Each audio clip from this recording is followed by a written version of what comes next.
Tell us what you tried to do to honor Charlie, and then tell us what happened next. I painted the rock to honor and memorialize Charlie Kirk's life, as well as to honor God. On the rock, I painted a heart, an American flag, Freedom 1776, and Live Like Kirk, John 11:25. I painted these things because Charlie Kirk loved our country and he wanted our generation to also be proud of our country. I painted Live Like Kirk, John 11:25 because I wanted to give people hope that life doesn't end after death and that Charlie Kirk is living eternally in heaven, which is why I wrote John 11:25, which says, "I am the resurrection and the life. Whoever believes in me, though he die, yet shall live."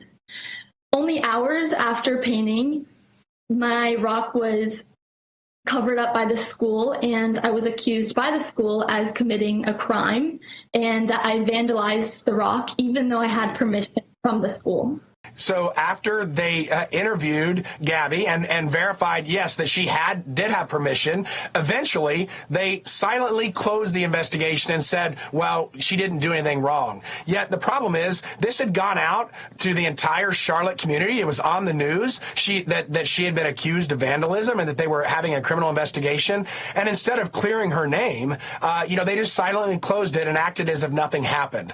But it's not nothing when the government actually puts their foot on the scale and silences a high school student who simply wants to express her opinion and treats her like a criminal simply for expressing her views. That should never happen in America at a public school. They changed the policy. They now have a policy that says no religious or political messages, right? And we know who gets to determine what's religious and what's political. It's these same school officials who've already shown that they have a bias against people like Gabby, who just want to share their support for Charlie Kirk and their support for Christian values.